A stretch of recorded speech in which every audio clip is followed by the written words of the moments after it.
What is happening, beautiful people? It's Daniel James here, and welcome to another episode of Warp Live, our fifth live stream. Starting to get the hang of this now, just trying to do it weekly, maybe about this time. It's a Tuesday for me here in Australia, but it will be Monday evening for most of you on the American side of the world. How's everything going? 2021, it just keeps getting worse, doesn't it? There's no way to really avoid the subject of, it wasn't ever really going to be a better year. Let's be honest. That was just a little fantasy that we all had. That, I can't wait for 2020 to be over. Everything will be right in the world once we sort that. No, it wasn't to be. 2021 is going to, in my opinion, sorry to deliver the black pill, by the way, but I think 2021 is going to be much worse. I think, we've got the compounding social issues in the world. We have the obviously the health concerns with the coronavirus, and now we have, this knife-edge political situation that really is a worldwide situation. And I do get a lot of people from time to time having a go at me saying, it's American politics, focus on your own country. Well, it's kind of like America leads the world in Western nations, okay? And I would argue that American politics are much more important than Australian politics in my country. And it'll be the same for many countries across Europe and other parts of the world, not to mention, obviously, the, more Eastern nations and how they approach the Western side of things. But, yeah, look, definitely, my interest in American politics has been long. I've been working in the media a long time, and, I've seen the highs and the lows, and I monitor it very closely and always have. So take care to everyone over there. I hope you're all doing well and as best as you can be with, I guess, those multiple front situations with, the political tension, but also the health concerns and the health crisis. Over here, it's not so bad. It's not so bad for me where I live, because I've decided to get the heck out of Dodge. I've moved to the bush again, which is great. It's good to be out of the city and, not really dealing with packed trams and trains and crowds of people commuting to and from work. It's a bit refreshing, so really enjoying that. Today we're going to have a look at, I guess, we're going to check in with the Q crowd, the QAnon. And I'm not going to speak in code like David Wilcock and, talk about the E's and the Q's and he doesn't say Q, does he, though? He says the number 17, the 17th letter of the alphabet. My goodness, I'm not going to do that, because if any of the YouTube overlords are listening, I'm not supporting them. Okay, this is all about critiquing and pointing out things. I'm a believer in showing things, keeping them in the light, and not deplatforming them, because people need to see. And occasionally we need to laugh at it all, as sad as the situation might be sometimes. But there is a lot to laugh at, as sad as it is. It's a bit of a coping mechanism for me, is always humour. So we're going to dive into that today. We're going to have a little look at a clip from David Wilcock. I'm not going to go too much into it, though, because Steve Cambion did a wonderful stream earlier. And I love Steve when he gets really wound up about David Wilcock, and he calls him an asshole and, says he's lying through his fake fucking teeth. Never doesn't put a smile on my face when I hear him say that. So I'll refer people to check back in on that live stream on Stephen's channel, Truth Seekers, which had some very funny little moments. And in fact, I was running around doing errands, so I missed probably about half of it, so I'll go back and check myself. But he did a really good job, and I'm sure others will as well, because there's too much gold in there. I haven't really worked out what my favourite bits are in the stream, but I'll give you a couple of the highlights from my perspective anyway that I thought was quite funny. Now I'm just going to have a quick look in the live chat to see, hopefully the sound's working. It's always my concern with this thing. I'm trying to get, everything up and running. And look, I am using OBS, which is a little bit more of a technical platform, and it's not as easy maybe as StreamYard and things like that. But I want to do it this way because it does give a lot more sort of advanced options and things like that. So but that brings its own problems. But I'll just do some shout outs in the chat. Hey, Paranormal Hood Jiggy, how you doing, mate? Hope everything's going well in Boston. Hey, Spooky, how you doing? BGs, yes. My fellow countrywoman, BGs. Oh, guys, it's going to be a fun one today because you know why? David Wilcock is not the only one who can do presentations. That's right. Your boy Daniel here has fired up the presentations. Yep, I'm going to start to do it. I'm going to start to be a David Wilcock. Not really, but I just thought, well, fuck David Wilcock. He's not the only one that can do presentations in his, 3 camera angles. Well, I'm not going to do my camera angles because I've got my beautiful background here that I love. But I do need to update the conspiracy board because there's a few things that are pretty outdated, talking about Pizzagate. Maybe need to update some of that Taylor Swift. We can get her off there, I think. We need to introduce some sort of more 2020, 2021, crazy land bullshit into the mix there, I think. But at least I updated the title. It is our stream number 5, and we're checking to see if the Q faithful still trust the plan. All right, let's see if I can get this presentation going. Won't do as many, stuff ups as David Wilcock. And he's been doing it much longer than me. This is my 5th live stream. So hello 2021. This is my presentation. My name is Daniel James. And this is me at the moment. I was just having a bit of fun there last night, just sort of thinking about the kind of year that I think it's going to be. But essentially since lockdown here in Australia, I haven't had a haircut. I haven't had a clean shave. And my hair is actually much longer than that at the back. I just sort of combed it over the front to give it the effect. But I'm looking pretty rough, ladies and gentlemen. I must say I'm looking pretty rough. But, that's the way that's the way things are at the moment. So I've made a commitment that I'm not going to cut my hair or have a clean shave until all the COVID bullshit's over and we can sort of get out and maneuver in society. Because my theory is, what's the point of grooming yourself and getting haircuts and all that kind of stuff if you're just going to be locked in your house all the time, which is pretty much me. Like, I fully don't commute anywhere. I've moved out to the boondocks of the world, and I do all of my work now from my study that I've put together, which is great. So I don't have to venture anywhere and looking like a homeless person. That's my life at the moment. So I thought, we'll just briefly cover David. I want to sort of just go through some of my favourite moments. And if you've probably seen this on Twitter. But anyway, let's have a look at what David was saying on his stream about, the QAnon, the sort of siege upon the Capitol and some of the people there. What do you think he's going to say about this guy? I mean, there's plenty to say about him, but what's the most far-out, wackadoo fucking thing you think Wilcock could possibly say? Let's take a look, ladies and gentlemen. Let's take a look. So here we have the dude with the horns, who was one of the people who was walking around inside. There was a theory going around that he might have had recording devices in the horns, recording everybody. We have not... Did you catch that? Recording devices in the horns, recording everyone. Of course, David, of course. So here we have the dude with the horns. It's going to start that again. See, I'm still getting used going around that he might have had recording devices in the horns, recording everybody.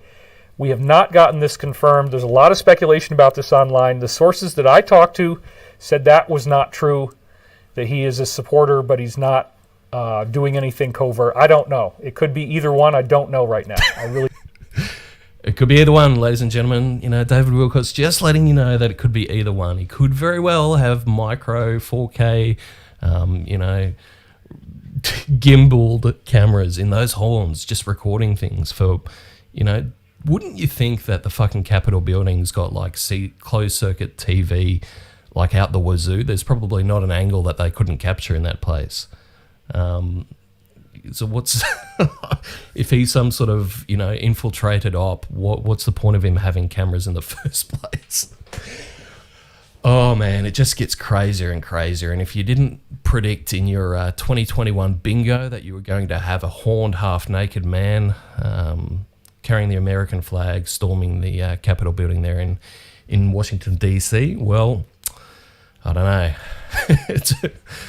It's just fucking crazy, isn't it, what's happening in the world? We have completely gone crazy, and I'll talk about that a little bit at the end, just with where I see some of what I think are the results of the echo chambers online, that people, sort of don't really test their opinions, and we've ended up with just people that fucking, no matter what side it is, everyone's just fucking at each other's throats, and it's very sad. Before the storm, okay, what the Q crew said before the shit hit the fan. And here's where I just wanted to sort of do a bit of a frame up. I went around and dug around some screenshots, and just to look at what sort of people were saying before things went, to hell pretty much. So this is mostly on Twitter. I think that last screenshot there is Joe M, who was already booted from Twitter. That was over on Gab, I'm pretty sure. But this is while they were still, for the most part, on Twitter and what they were saying. So Major Patriot, of course, is a prominent QAnoner with a large following, as you can see there. There's 11.3k retweets and 44,000 likes. It's just a hell of a lot of people in this Q cult, which is just, if you've looked into it half as much as me, it's just fucking, it's crazy. It is. It's crazy. Major Patriot, I'm looking forward to the new administration that will be sworn in on January 20. A whole new White House staff cabinet, and General Flynn is going to make a great vice president alongside President Trump. I mean, don't worry about sources there, Major Patriot, on where you're getting some of this information from, but what were the chances of that actually even fucking coming close to happening? Okay, just got to steel myself. I've got a lot to get through, ladies and gentlemen. I've got so many slides. I'm just like David Wilcock. Okay, Praying Medic, as we know, another prominent Q supporter with a large following. The problem with stealing an election and getting caught, even if you make it to the White House, how do you keep 80 million people from physically removing you? Okay, so we've got Ron, also known as Code Monkey, over here. Now, Ron is the son of the administrator of the 8kun website, previously 8chan, which is, if you know your Q history, is pretty much where Q was born. That's where he started posting after the exodus, I guess, from 4chan into 8chan or Infinite Chan. That's where a lot of the refugees from the pole board, if you know anything about that, went, and that's where Q was born. So Ron says, thank you, real Donald Trump. We tried our best to uncover the truths in our electoral system. We learn a lot as Americans. We will support our president on January 20 and beyond. And Joe M says, I'm insane for still believing that Biden will never be president. If you think that Patriots spent the last 4 years putting those pieces into place just to hand over our country to a easy for me to say, tyrannical foreign enemy and the compromised domestic minions, then you're insane. That's right, Joe. I think we've clearly defined who's insane and who's not insane. Okay. Next slide. So the other great criticism, of course, when you've got people professing to be love and light, like Corey Good, David Wilcock, amongst the many others, Kerry Cassidy, all these sort of esoteric spiritual types who have been pushing the love and light, law of one message. It doesn't really tie in with a military action coup. But here's some of the screenshots that I gathered over that time. I haven't got an attribution for the first one, but it says, if you think millions of Americans, many of whom are former military, will passively allow their nation to be destroyed, you're delusional. If the military does not intervene, and if Biden is inaugurated on the 20th, we could be headed for a second revolution. Well, I actually don't disagree with the revolution part. I think there is a revolution happening at the moment. It's probably more of a social revolution at this point, and I would suggest it's actually worldwide. Some have talked about civil war, but there is little chance of that. Civil war involves combat between fellow countrymen and over ideological differences. American patriots don't have an issue with their fellow countrymen. They're pissed because a criminal syndicate is running their government. Well, there are a lot of crooks in the government. I'll give him that. We the Inevitable. I think he's also called the Inevitable ET. Military's on the way, he says, from the reputable Breaking News Global Twitter account, who says, Supreme, having a lot of difficulty with my words this morning. Bear with me, guys. Supreme Court rejects government bid to intervene in election. Major Patriot again. When civilian institutions refuse to acknowledge corruption, the responsibility falls upon the military. Pepe Lives Matter. Great username there, buddy. Says military is on the way. Pass it on. And we saw that message circulate amongst Parler as well at the time. And this is where we really get into the woods and off the rails with our favourite guy here, Lin Wood. Lin Wood is a defamation lawyer, in case you didn't know. He's turned a conspiracy clown. I think that's fair to say. He's really gone off the rails. Like, I mean, this guy, along with people like Sidney Powell and General, what's his face? I just said his name a few minutes ago. Flynn, there we go. And there's another general that's floating around saying lots of crazy stuff at the moment. But these are people with reputations that are quite significant pre all of this conspiracy stuff. So it's really amazing, some of the people that have latched onto this, and got to question the motives, whether they're doing it for any sort of personal gain, or whether they really are as batshit crazy as they appear to be. So Lin Wood, this is, I think, we're starting to get now in the timeline of events, we're starting to get where there was a great exodus from Twitter, a lot of banning. You would have seen, if you're like me, a lot of followers go off your list, which Twitter really stupidly explained and tried to step around. But there's no question it was a massive purge of users, and a lot of them went to Parler. And I already had a Parler account. Doesn't mean I'm an alt-right Nazi. Just means I look and listen at all sides and make my own fucking opinion like a normal person. But I've been using it more recently to monitor what's actually been happening over there. And as at 8 p.m. my time last night, Parler is no more. They have been completely swept. Amazon has dumped them from their AWS hosting infrastructure, and pretty much no one with enough servers has opened the door to them. So they're going to have a lot of time off the air, I guess. But I find that crazy, but again, I'm a free speech, pro as far as it can fucking go. But anyway, I know a lot of people are different with that, but Lin Wood, let's focus back on the crazy people. Lin Wood. Twitter came for President Trump today and for General Flynn and Sidney Powell. Unless you stop, and sorry, having a real fucking tongue-tied day today. Unless stop, Twitter will eventually come for you. Delete your Twitter account. Do it today. Send Jack a message that his effort to control your speech failed. Your right to free speech comes from God, as confirmed in our Constitution. It does not come from Jack. He's talking about Jack, the CEO of Twitter there. He cannot control it unless you give him the power to do so.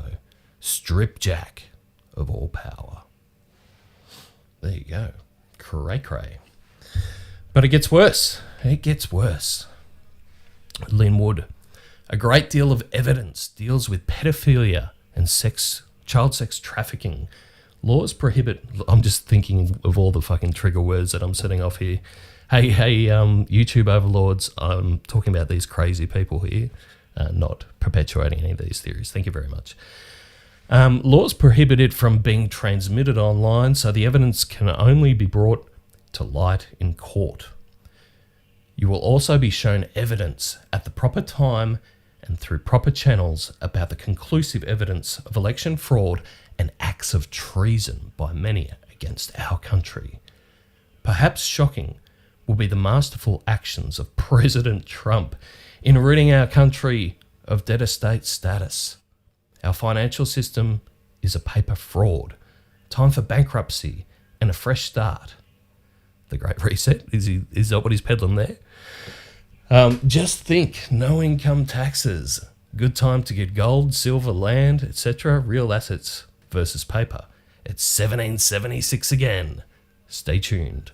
Always get that song pictured in my head of, it's a mix. I should have actually queued it up here in the presentation of Alex Jones going off about how 1776 is going to commence again, and it's got like music and stuff. It's very good.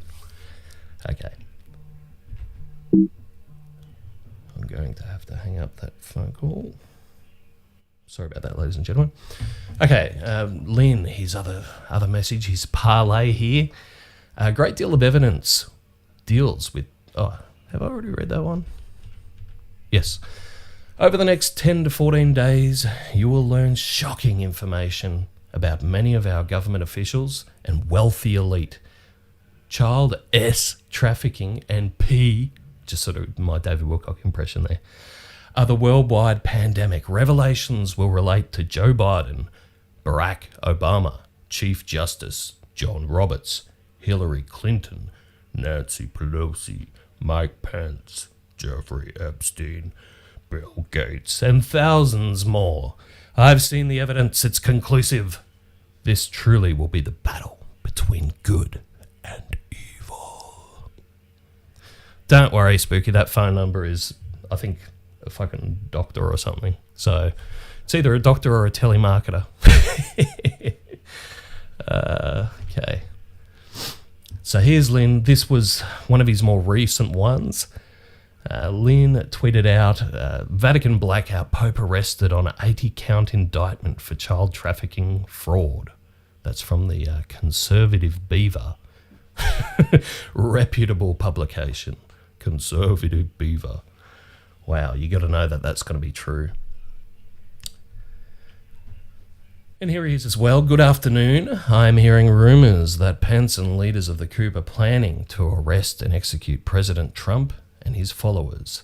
Typical move by communist tyrants. They will never do it, as 80 million plus patriots would react. It would not end well for the commies. Just in case they try, I have my escape pod gassed up and ready. Yeah, I think... I'm just going to leave that one there. No comment. Okay, the next one. I don't know if you guys... You probably wouldn't have seen anything like this on Twitter unless you're sort of deep diving in these little rabbit holes a little bit more, but there was a huge buzz around more Hunter Biden stuff. And I did see a couple of the screenshots of him and, younger children in lingerie and different things that they were sharing over there. And there's no way to, confirm whether that's actually a real photo, Photoshop, whatever. Trust the plan. I don't trust fucking anything from these people. But there was a strong rumour circulating over there on Parler with Dan Bongino, who I think's... he's not the CEO. I think he's just like the owner of Parler. The Hunter Biden stuff about to come out is going to deeply disturb you and shake you, even more so than the troubling information which emerged a few months ago. Get ready. It's ugly. And I don't think we actually saw anything after that. Just the same sort of language as the Q people. It's always about, it's coming, the storm's coming, trust the plan, it's going to happen. It's all this, what's the word I'm looking for? Blue balling. There we go. Blue balling. Lots of blue balling, but it never reaches a climax, unfortunately, for all the Q-tards out there. And I did notice in the comments that some of the people are starting... Well, people are already, gone off Q that had been with it from the start. But even seemingly respectable people like Dan Bongino, he's got a lot of he's got a big following, but they're sort of saying no to this stuff. Sorry, Dan, I'm reluctant to step on board with this warning only because it's been percolating long before the elections and nothing was done. If people high up places would move with the urgency on this disturbing Biden family perversions with daddy and son and daughter, he now wouldn't be puddin' brain Biden elect. Some interesting dialogue there from Judith EF. I'm just going to have to take a drink. Bear with me, guys. That's better. Been doing too much reading. But I'll just put a little pin in this one here and say this is what I think is an actual good thing and why I don't like when things are censored and driven underground, because when things are in the light like this, other people see reactions to extreme opinions or they ask for proof or whatever. It's only when things are put in echo bubbles and separated and, moved to the side that it really sort of generates that extremism, in my opinion. And I think, the replies to a lot of these things, even over on Parler, do reflect that. Even some of crazy old Lynn Woods and Sidney Powell's, what they're saying, there are people over there saying, you're actually embarrassing. Our sort of ideology of right-wing, whatever, Bible Belt, blah, blah, blah. So, I just think more conversation's good in general. Okay, at least the memes have been funny. Well, mostly. I do like some of these memes. Just can't get too sensitive about some of them. This was pretty funny though. Like, one man took a knee, very noble, sort of, act, very steeled face, and the salute behind him and all that. And another man took a stand, and there's that goofball there with Nancy Pelosi's speaker stand. Very good, very good. 10 out of 10 for whoever did that. Reemsy on Twitter had this good one. I love this. I can't remember what his exact comment was, but it was Nancy's, got the horn man. Can't remember what we're calling him. Oh, the Q Shaman. She's got the Q Shaman there mounted on plaque. And, that's pretty funny. Also seen some things with the Q Shaman and memes that step a little bit over the line, so I won't show those. They're a little bit degenerate.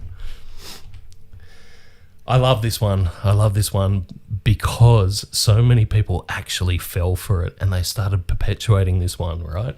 So somebody's taken one of the photos, and I think, is that you, Jonaside, there in the yellow hoodie? I'm not sure if you're in chat. Let me check. I think I saw you there before. Is that you, dude? I think you've just snuck in there. But anyway, someone's taken this photo and eliminated the background, of course, of the Capitol building, and they've taken this, studio green screen with the lighting and everything and superimposed that behind it and added a camera at the front, almost suggesting it's a stage and staged event, blah, blah, blah. But I'm 100% certain that the person that's done this has done it for the joke. And the kickback on the joke is that actually people fell for this. Like the Q faithful fell for this, and they were using it as evidence in their posts, saying that this is actually what's happening. This is what's happening. It's all staged. It's like the moon landing. It's like the moon landing. Oh, God, that's great. Very good. 10 out of 10. Whoop. I found a couple of these, which I found interesting. So the adult Hitler Twitter account, no, I don't know how long it's been suspended, but it's gone. But the Joseph Stalin one there is still there. If he ever decides to tweet again, he's got 33 followers. Anyway, now this is the bad part of it, because I'm a fan of humor, as you know, and bad humor, pretty much dad humor. Well, dad humor, but also really sort of shit posting humor on the internet. So some black guy Derek is a YouTube commentator. I think they used to call them, what did they call them about 5 years ago? They were called the, I can't remember. But anyway, he's a prominent, YouTube personality. And he just changed his profile photo and username to Donald J. Trump, and he even's got the tryhard 7 there, which, if you know your internet lore, is just having a sort of joke and mucking about. And he was making funny tweets, that were obviously jokes, but his account got nuked. and he had, what did he have there? 86.9k followers, which was really sad. And he followed me too, so R.I.P. Marcus, fly high. I think he's got a new account. I'll follow him back again. But yeah, that's the sad side of it is, like, you know, there can't be any humour that exists in this polarised political world. Whereas once that, you know, political satire was like a really core ingredient of all this, that we could laugh at ourselves, we could joke. And I think we're getting to the point, and this is why I'm black-pilled on 2021, ladies and gentlemen, is because it is getting to the point where we can't even joke about things, which is very sad. Now, our favourite dude, Jordan Sather. Jordan from the Forward Action Committee, you know, getting his cred up, laying into Corey Good there. What's he saying? He's been a long-time QAnon supporter. He's been the Q dude. He's been the guy. He's been the guy that's, you know, he's been spouting this as long as anyone. And he's got a huge following. He'd already been kicked off Twitter. Now, Jordan says National Popcorn Day is in 10 days. The day before the inauguration. Just saying, might want to stock up.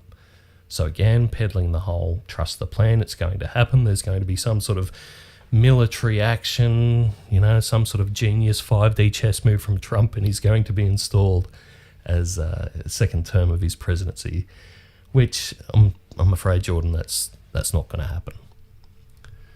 Jordan also says, Flynn said, 10 out of 10 chance that Trump will remain president for a second term. Trust the Gen. I don't know if I trust the Gen. I think the Gen has done a lot to his reputation that has probably eroded a lot of trust with a lot of people. Okay. All right. Let's listen to some our favourite little quips from Bleach Boy. Let's see what he's been saying, because he's no longer on YouTube. He's no longer on Twitter. He's no longer on many platforms, but I think he's been using Rumble, which is an interesting platform. I kind of like the platform, like not the every bit of content on there, so please don't cancel me, but I do like the interface and things like that, which is opposite to what I think about BitChute, which is just a heap of crap, which is user-friendly and unsearchable and all the rest. So this is what he said when he started to, you know, break the news to the Q faithful. This was from, I think it was the 9th or the 10th January. Holy shit, what a day. What a friggin' day. This is one of those iconic days that's going to go down in history that people are going to remember for a long, long time. Even if those memories have been wiped off of social media platforms. Just incredible, isn't it? Where we've come to as a society, where a small handful of social media corporations that are all headquartered in like the same city have this much control over the public discourse. It's just incredible. And, you know, quite honestly, I miss the days where censorship was basic, where it was easy, where the only kind of censorship that we had to deal with was shadow banning and Get to the point, Jordan. We'll just skip ahead a little bit. The worst day that we have had in social media history in terms of censorship. Why is that? Because the frickin' President of the United States had his Twitter account suspended, his personal Twitter account, and then he tries to go make a tweet on his government Twitter account. That tweet gets taken down. And then the Team Trump Twitter account. He's got an interesting speaking cadence. I kind of like the way he speaks. Holy shit, what a day. Crazy. Anyway, we'll skip forward a little bit more. And the Q movement that, you know, we're into that. We also had General frickin' Flynn taken down. We had General Flynn's son taken down too, actually, Michael Flynn Jr. We had Sidney Powell taken down. We get it, Jordan. I think everyone knows all of this. Let's fast forward it again. To those lengths where the President of the United States got censored by these tech. All the usual talking a lot of points heat that you though would today expect him too. to say. I mean, Google and Apple are going after Parler, trying to get them removed from their app stores and Which they did. basically force them to start moderating.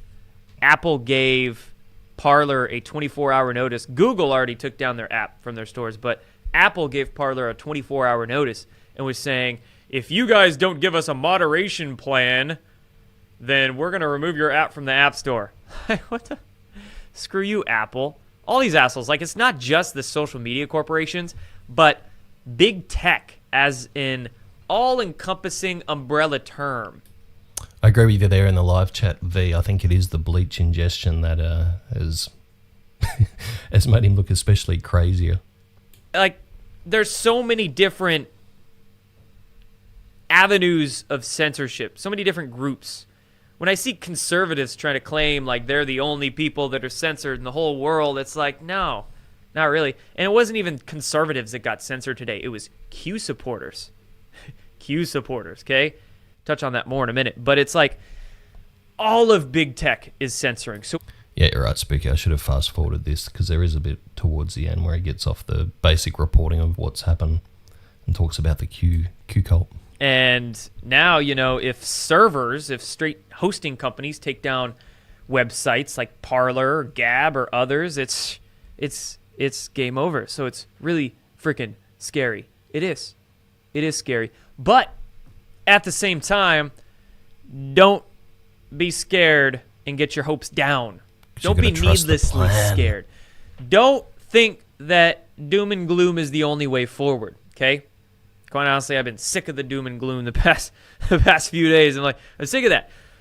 Look at this from, I don't want to say a positive perspective, but I want to say a realistic perspective, okay? I'm not about negative or positive because that's just, really, it's subjective. It's arbitrary. Doesn't matter because it just depends on who you ask and how they're looking at it. Really, I want reality. Okay? The reality of the situation here is that why in the hell would the deep state be having big tech censor us so much right now if we weren't over the friggin' target? You got Congress trying to impeach Trump. You got Congress trying to force him to resign and remove him, or they'll impeach. So at this point, he's gone beyond the reporting of basic events of censorship, blah blah blah. And to sort of really sort of do that gaslight appeal to the Q faithful that they're over the target. They're being censored not because for any other bullshit political reason, but because their wild conspiracy theories are actually true. Just fast forward a bit more because he does get deeper into that. So really, that's some pretty damn good street cred that the whole Q movement just gained today. You see why? I don't see any blue checkmark conservatives out there being censored. In fact, a hell of a lot of them are probably going to be jealous. They're going to be jealous that they're not getting the censorship cred that us Q supporters are getting today. So you can fully expect on Twitter, you'll get all those conserva bros, as I call them, the diet woke blue checkmark, probably got a handler behind him telling him what to post on Twitter. I love that he's so ass-hurt about the blue check mark. If you're listening, Jordan, I'll give you mine. Like, if I could, I would. Just to make you feel better. Make you feel more validated in your crazy bullshit Q conspiracy. Glowing. They are freaking glowing lately.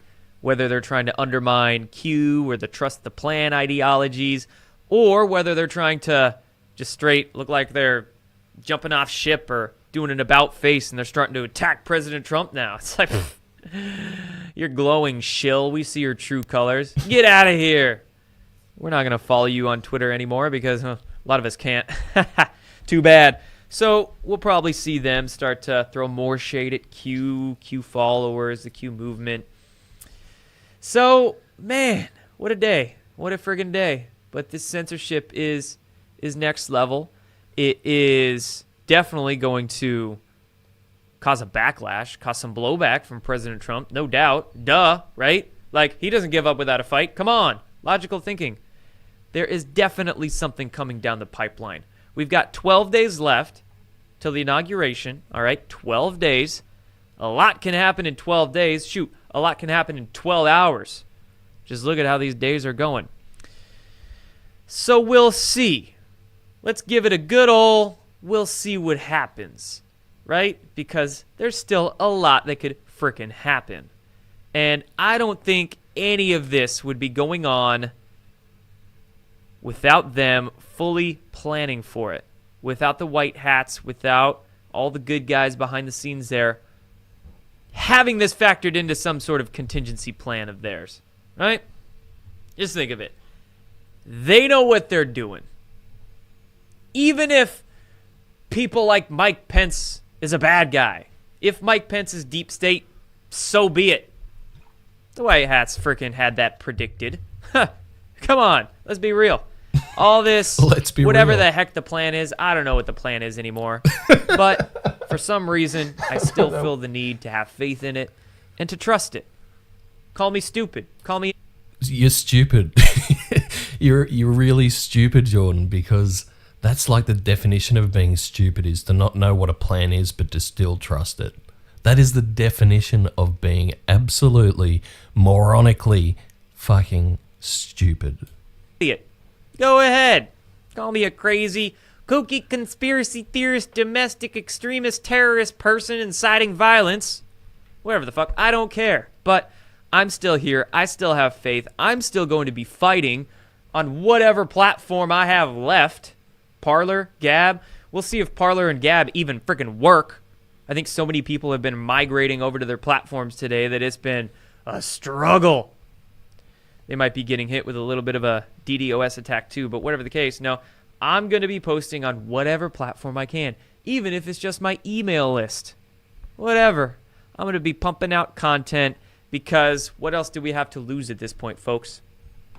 But as the best stories are always told, all the movies are written this way. It's the hero's journey. If I have to hear this hero's journey BS again, like, oh my God, did you guys catch that in David Wilcock's stream, talking about how he studied screenwriting and the three different acts of a movie? And like, why don't people, I said this on the last live stream, talking about how people confuse and mix and juggle around fiction and non-fiction. It's just the real world is not a movie. Get it in your head. If you have anyone in your life that thinks the real world is like a movie, they need help. The real world is the furthest thing from a movie. It doesn't follow acts. It doesn't follow narratives. It follows events, people, and unpredictable situations. Nothing is scripted. God. All right. I need to get off this video. But you'll see here the general mood. Jordan is quite upbeat still, right? So there's been all these bans, and I guess he's already copped his ban, so he's off the platforms to a degree already. So he's just kind of, maybe this video is just welcoming his fellow Q people into the new world. But yesterday he posted quite a different video, I thought.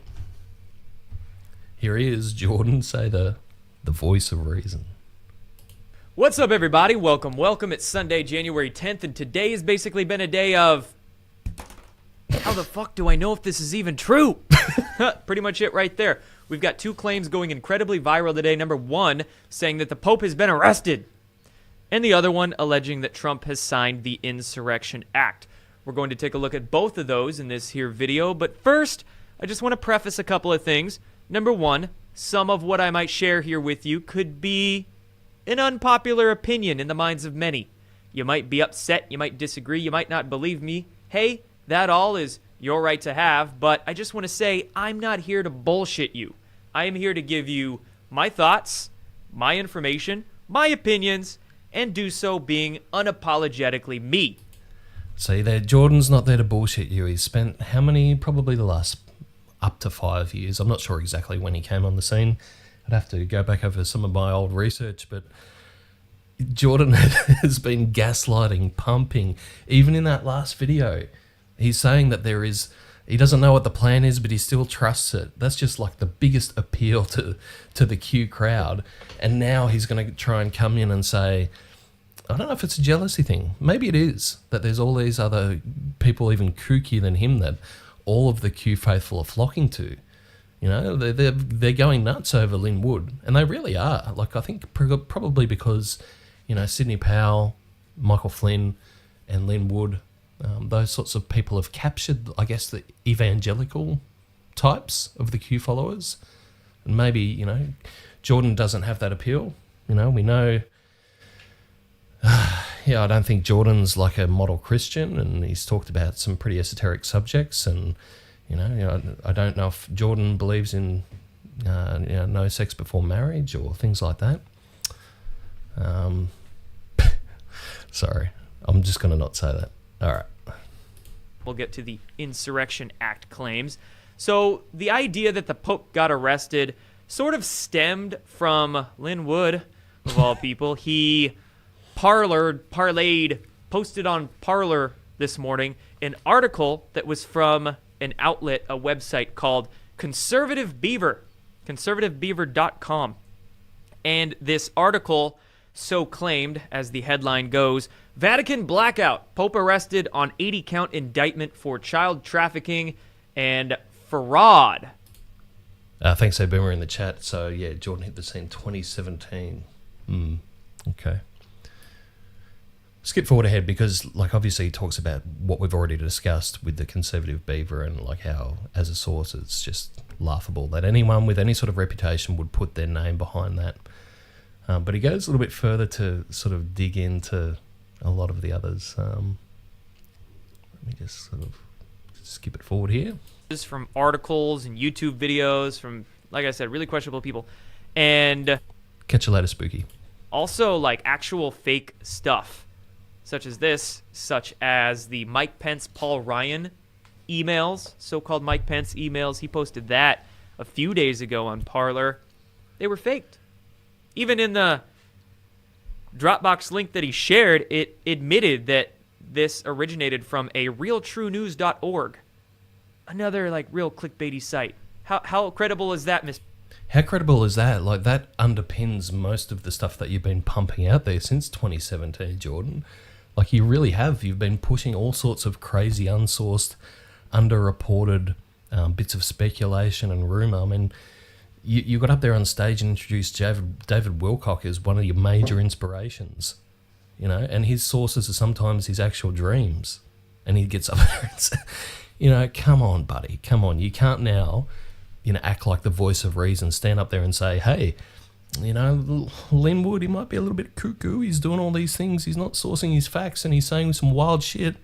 Well, I think, Jordan, we've heard you say some pretty wild shit about MMS and how you clean your teeth with it and drink it and bathe in it and all sorts of stuff and how it's such a good thing. Never mind the fact that it's actually bleach. His radical comments about autism and the causes of that, which are sure to offend, anyone with an autistic child. Just incredible. Incredible the amount of cognitive dissonance for him to be able to then turn on some of these new guys, because I guess they're getting the stage lights firmly shine on them, and now Jordan is maybe feeling a little bit left out. Anyway, we'll skip forward a little bit more. One of this whole bunch. In my opinion, he's like the only credible one, actually. So by him saying it, that's the only one that really makes me take this seriously. And, I hope it's the case. I hope Trump has signed the Insurrection Act. I hope that the Pope has gotten arrested. But just got to be honest, I'm not sold on everything I'm hearing. So, sure, Monkey Works went and put it out. I take that one more seriously than the rest. The other two, Michael Jaco, a lot of people like him. He is a former Navy SEAL, apparently. But, again, I listened to his video, and he was saying that he heard from his unnamed sources that this was the case. And he also pumped JFK Jr. real briefly in this video. Now, it's totally fine if you want to go down the JFK Jr. rabbit holes. That's your choice to make, to spend time doing, all right? But if you're out there, especially out there as like a personality, trying to put yourself in a leadership position, and then you're sitting there claiming JFK Jr. is alive as fact, which Jaco did or inferred in this video, and said that he's coming back soon or coming back eventually, that is, in my opinion, very irresponsible and raises up a red flag for me. So So he says that's very irresponsible and that raises a red flag for him. Never mind the fact that he's been a glowing ally of Corey Goode and David Wilcock and the fanciful stories that they've been telling for such a long time. And, some of those stories have involved, like David Wilcock talking about how there was going to be an ascension event in the year 2000, and we'd have special powers, and we'd be able to fly around and do all sorts of stuff. Or, that in 2012, that was going to be the year that the world was going to end, and all sorts of things were going to happen around that time as well. And he's been a constant ally of people like this. And now he's just going to throw these people on the bus because they have unnamed sources. I mean, come on, David Wilcock has unnamed sources all the time. And we find out later that some of them are his actually sources from his dreams. Fucking hell. Anyway, now we get into a little bit more sort of in-house Q drama, because he's going to have a go at some of these prominent figures again, these new people that are emerging on the scene, Simon Parkes and Robert David Steele and all these others that are just jumping in with some pretty crazy out there stuff with all of these unnamed sources. So let's hear what Jordan, the voice of reason, the reputable, always backs and dots his I's and crosses his T's and has never put any misinformation out there into the world. Let's see what been doing a lot of interviews with lately. He's been on with Charlie Ward. Charles Ward, just take a look at his channel, pushing a bunch of flat earth stuff, Nazara stuff, more my sources say, my anonymous insider sources say type stuff. And Simon Parkes has also been going on with Robert David Steele. And Robert David Steele takes a little bit of time to kind of get his vibe, but I think he just blows whichever way the wind does.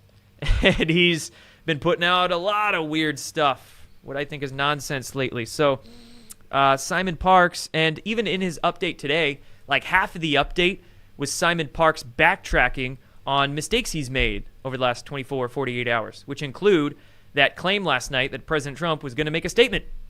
A lot of places were claiming, including Robert David Steele and Simon Parkes, that Donald Trump was going to make a statement by 7 p.m. was one number we got, then 9 p.m., then by midnight.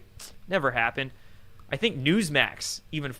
It's hilarious, isn't it? For a guy that calls, everyone shills and all that kind of stuff, he's throwing all these guys, his competitors, if you will, under the bus as an appeal to sort of try and, assert his authority within the Q community. All right, skip forward a little bit more. We'll have a little bit more of a listen to Jordan, and then I think we can move on with other things. We've been going for almost an hour now, and I like to keep my streams to probably an hour and a half at the most. Vague claims and stuff that is not very provable. It's like they take a real situation or real information and then go off on these jumps to conclusion on it based upon what they hear from their insiders. And it's, oh man, I just don't agree. I do not agree with the way it's being done. And the things that are being said, I'm like, am I supposed to just trust that on blind faith? Am I supposed to just believe you? I mean, maybe they do have some insiders, but what's to say they're white hat insiders? In his very last video, he says, am I supposed to trust that based on, nothing? And in his last video, he says he doesn't know what the plan is, but he trusts it. Just can't get any more entertaining. That's all we can take out of it, ladies and gentlemen. We just got to take out the entertaining factors in these things, because there's not much else of value here, really, is there? All right, last little snippet from Jordan, and then we'll continue on. It turns out to be nonsense, clickbait, end up being fake news, and then we look really dumb. Either you look dumb or the whole movement looks dumb. Both happen at the same time, really. So that's why, I am so opinionated about this type of content, this type of substanceless content when it goes public, and especially people that have their so-called insiders. If I had a nickel for everybody on YouTube that claimed they had inside sources, man, I'd be Trump rich. Plus, there's a good point right there. How are these people on YouTube? Why is YouTube letting them up? Especially if, these are like latest, greatest breaking news in the truth movement from people that are supposedly in contact with Trump or those around him or some sort of White Hats or something like that. Who knows? Sorry, guys, I have to cancel that one. Did you notice what it said? GoDaddy or scam. In that October 15th purge. I think I didn't know if it was GoDaddy or a scammer, so I just titled that number. I don't know. I got a lot of questions, man. Don't know if you guys get that in America, but we get lots of telemarketers and people from other countries basically trying to scam us over here. Okay, I think we've had enough of Jordan. Go away. Okay, last thing I want to talk about here is a subject that gets on my nerves because it really shows a lack of research. Again, this is like crazy stuff, and I'm not saying that people can't look into this. You should look into this sort of stuff and see if, any sort of conspiracy, if you look into it, there's nothing wrong with that. Nothing wrong with diving down a rabbit hole. But this is one that gets on my nerves. The whole history is a lie angle, which we see perpetuated and spread amongst a lot of different conspiracy people. But this one is from Reality Check, Jay Widener. Now listen, not trying to start anything with you, Jay, if you're listening. I actually tried to point this one out to you on Facebook. I'm a new Facebook user, ladies and gentlemen, so if you want to add me as a friend over there, let me know. Just because, the whole big tech purge is happening, I decided, maybe it's the right time to get on Facebook. Perfect timing. Anyway, so I let Jay know, but I didn't get a response or anything from him. But I'm suggesting people have probably debunked and explained this to him before. But a lot of the examples that people use with these histories of lie things are so easily debunkable and so easily found on the internet that it just blows my mind that people actually buy in and believe this stuff because it's out there. So Jay did a show. I haven't seen the second part. I'll watch it a little bit later. I've got a few things to do today, including, ladies and gentlemen, there's only a couple of times I get this done because every Christmas we have a Kris Kringle gift giving system in our family, and I ask for a massage voucher from a Chinese place, and I could be playing with fire. I could be playing with Corona Fire, but they're the best. They do the best shiatsu massages or whatever they are. I've got no idea if that's right. But I had one last week and it was so good. Like, it was just the best. Like, she actually hurt me, and I love it when they massage you so hard that they hurt you. So I've got one of those booked in, so I can't dilly-dally too long. But I will check out Jay's second episode. Sorry to get off on that little tangent of my appreciation for the fine art of Chinese massage.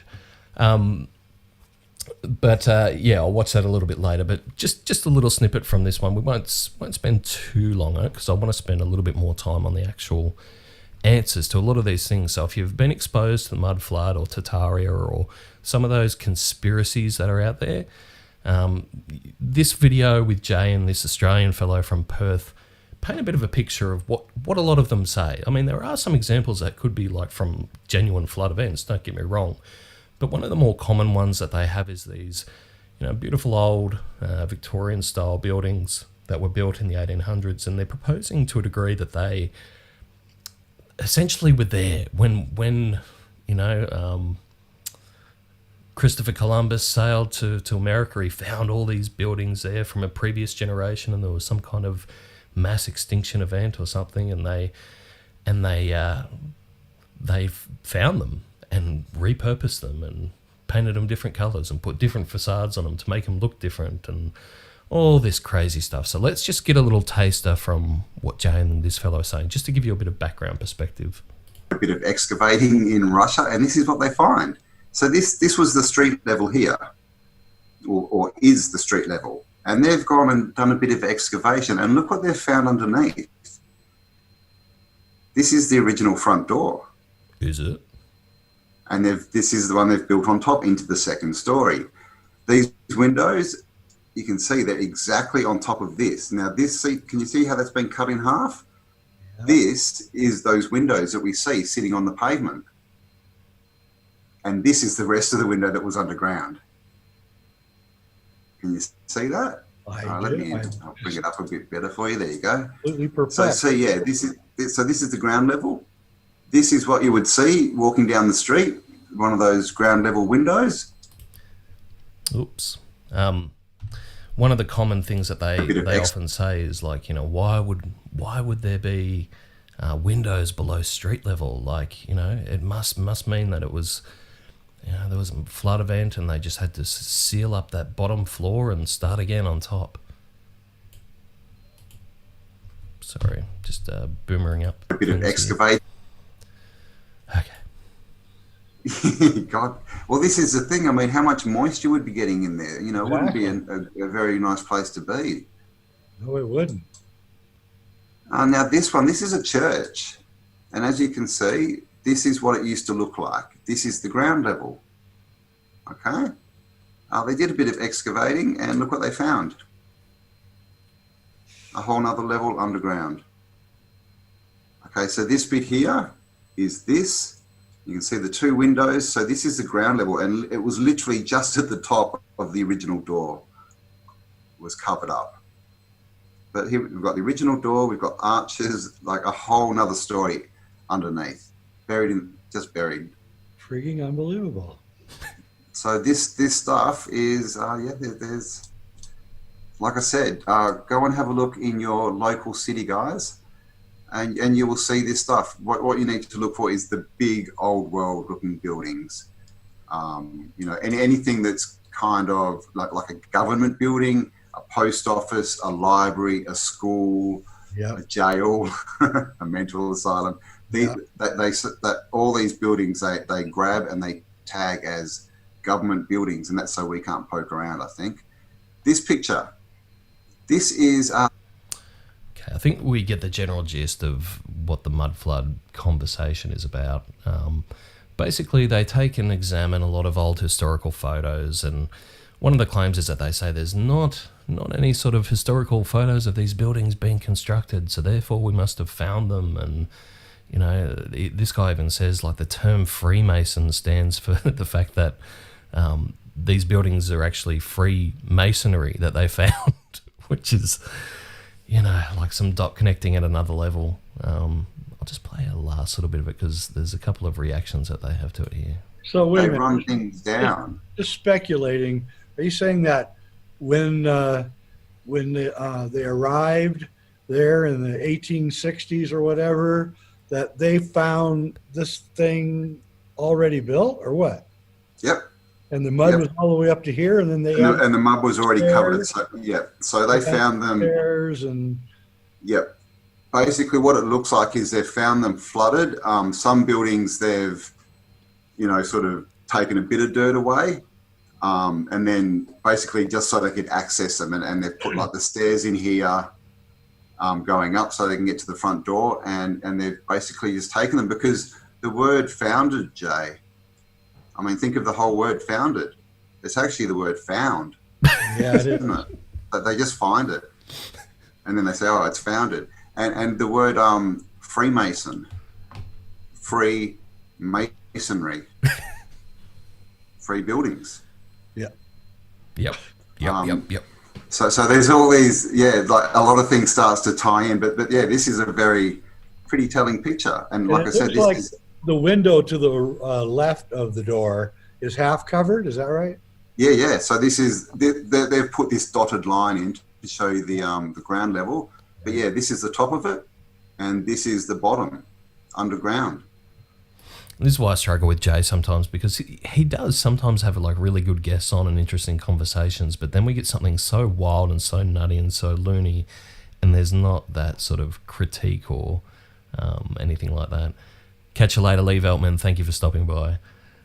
So look, I'll leave it there, and we'll continue on to the next video, which explains it. And explains it in a really, really good way. Check out this guy's YouTube channel. Another Australian, so I'm at home here with these guys. But this is a guy, he's an archaeologist, and he was based in London. So he's not an architect, he's an archaeologist. So he's obviously very familiar with like land mappings, things like that, in terms of like building structures and everything. Obviously he's spent a lot of time digging up a lot of stuff. And what he's dug up in this video is really, really good. I thought it was really good. It's a concise video, so we might even be able to play most of it to explain the phenomenon of like subfloor level buildings and what they actually are. In architectural terms, rooms partially or completely below ground with windows are known as semi-basements and were primarily used as servant accommodation in domestic settings, or were used as workrooms in businesses and government buildings. Semi-basements were designed to support human life and activity, and so they had windows. By contrast, basements and cellars were usually completely sealed-in rooms and often a little deeper, designed for produce storage, valuables, etc. However, there is a very small group of people who subscribe to the mud flood hypothesis, which is the belief that our modern towns and cities were at some point in the past engulfed by a global mud flood event, and they cite as evidence the many buildings around the world, especially in Western nations, that show rooms at or just below ground level. The thinking behind this is that these below ground rooms were actually once originally at ground level, and it was the mud flood that buried them and raised the level of the overall surrounding landscape. At some point soon after, these partially buried buildings were then dug out, resulting in these rooms now being partially trapped below street level. No exact date has been agreed upon for this supposed mud flood, and new dates keep popping up all the time. However, the mid-19th century seems to be the favoured choice. The desire and need to incorporate semi-basements is ultimately tied to economics. In the post-Roman and medieval periods, houses were much simpler constructions, mostly built of wood, thatch, and wattle and daub.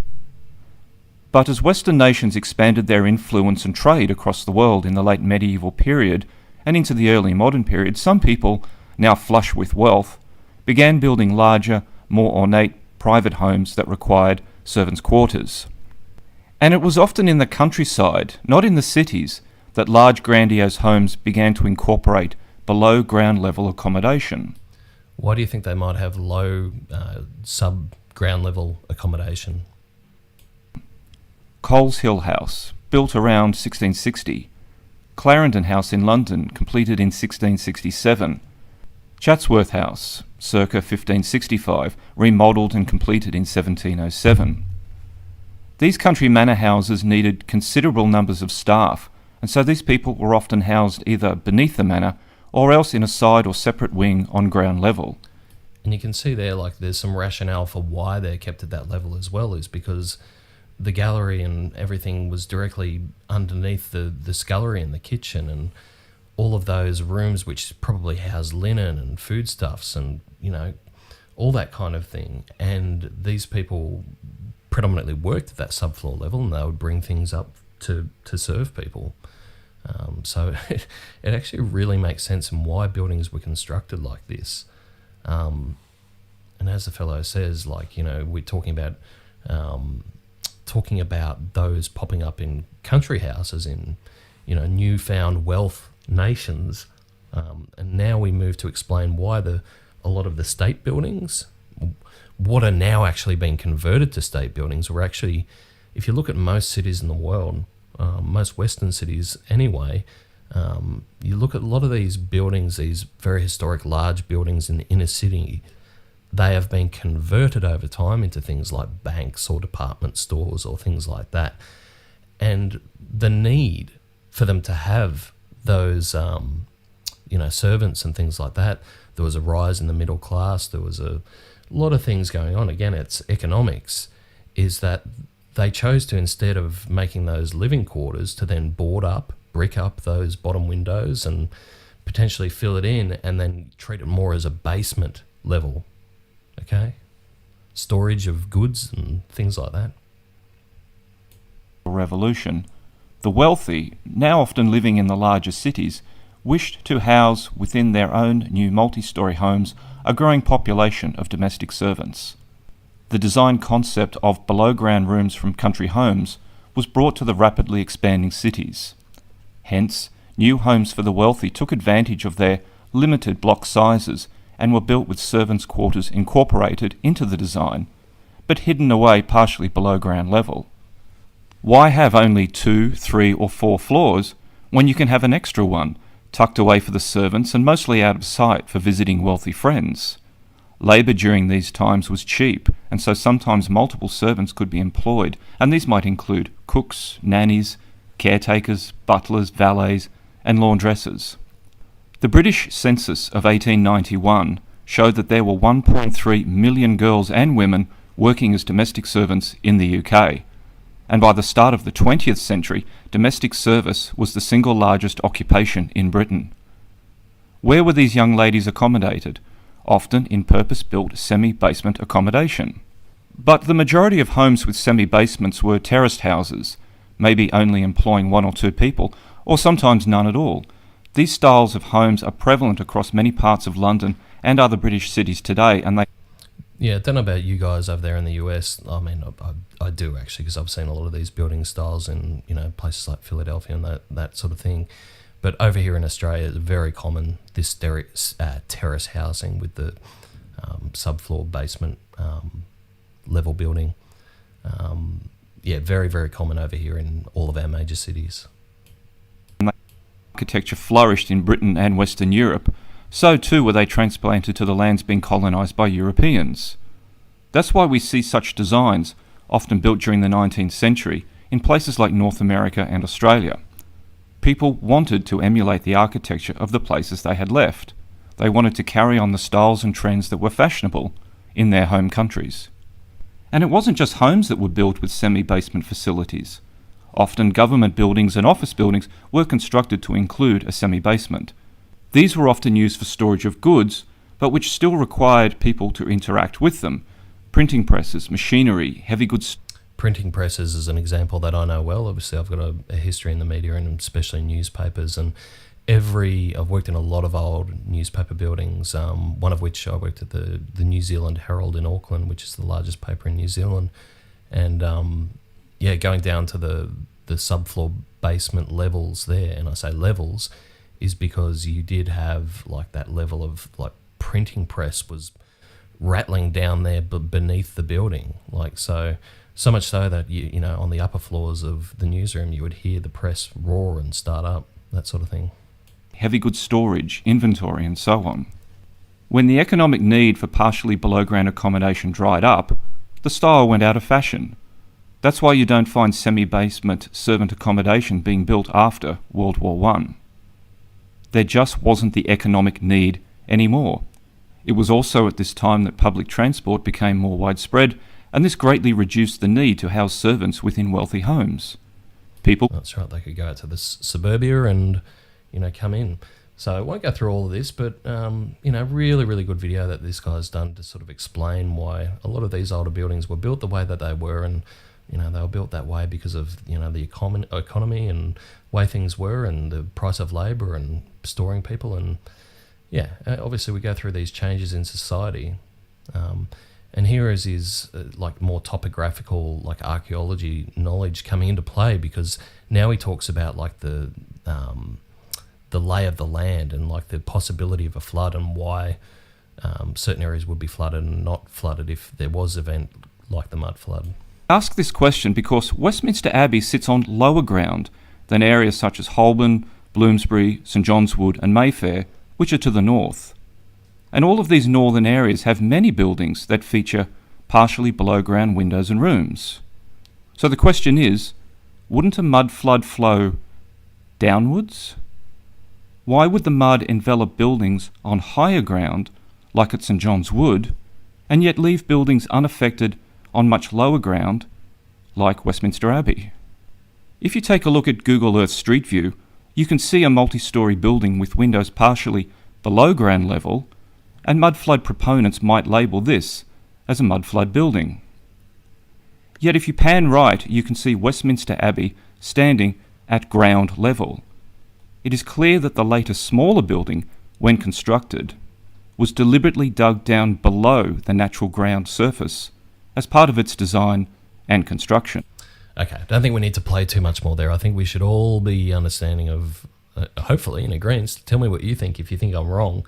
I'm going to watch Jay's part 2 and see if there's any other questions that pop up, because I think this is a really important one, because it's almost like a little bit like the flat earth when it came out, and it's had such a groundswell of people that were believing something that was so clearly, you know, you could debunk most of the examples that were put forward.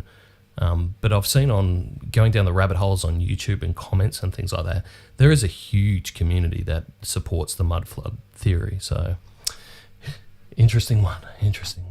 Okay. Just getting to the end of the stream now, just thought I'd share a couple of things. I won't name the journalist, and I've hidden his photo with a little NPC there, but sometimes I find it ironic and interesting that people that have a profession that essentially smears other people don't like it when you tweet facts about them. Okay? So this fellow, I put a tweet out, it might have been a few weeks ago, look, it links to my certain feelings on political extremism, but this fellow whose job basically is he's backed by he doesn't work for a bipartisan organisation, he's backed by a certain group with a social agenda who writes smear pieces on other people, and I don't care what side you're on, left or right. If you're doing that and pretending that you're a real journalist and that you're really, doing the God's work of holding everyone to account with, as I say, without fear or favour, then you can't be then saying to someone that I'm spreading a lie and the next person you're going to hear from is my lawyer. I thought that was just hilarious, but anyway, I'll share that with you. I won't be deleting that tweet. This guy can go and get fucked because, that's what you got to do to these people who try to bully and intimidate and smear is, just say no, Anyway, I will hide his identity for his own stupidity. So I guess in summary, this is what we're looking at, and obviously that list of platforms is going up, and it's going to go up and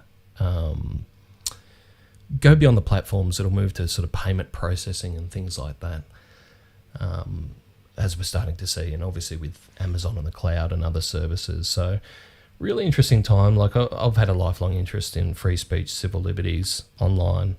I know a lot of you guys don't necessarily agree with my opinions, but I am more absolutist with my speech, and I try to sort of balance. I'm an annoying centrist person, basically, is what what I generally get labelled when I defend the sort of civil liberties, no matter what. But really interesting days ahead, and my only urge of caution for everyone is just to sort of keep it measured and in control, because I just don't think, and this happens on both sides. Like, how many times do each other's side accuse infiltrators of being in their group and they're the ones that did it? Happens on both sides. And I just think as a world, we need to sort of acknowledge that all political violence is not justified. There is never justification, in my opinion, for that. So I'll leave you with that. There's my presentation, my David Wilcock marathon 4-hour presentation. Just kidding. I couldn't do a 4-hour one. I'd have to work my way up. I'm not David Wilcock. I've got to learn and prepare, ladies and gentlemen. I've got to master the art of 3 camera angles and, just getting it right. Get Beth on cam as well. I noticed that was an innovation with his latest stream there. He's got Beth there, and she's chipping in from time to time with a few comments in that deep voice. Don't know if you guys noticed that either. Anyway, thank you so much, everyone, for stopping by. It's always wonderful to do these streams, and I'm going to try and do them weekly. I think it's good fun. It's really good fun, and it gets me in a rhythm to sort of push across a lot of the content that I'm coming across as I do my further research. No more updates on my documentary. I guess I can speak a little bit about what it is. So I had planned to produce a documentary for the TV streaming services, and the working title I've got for it now is called Follow the White Rabbit, and it was going to be around the sort of journey, talking to experts, talking to various commentators, both sides, hoping to get some contact as well with people who have been down the road of QAnon and some of the wilder conspiracies and how they got to the point where they believed what was going on.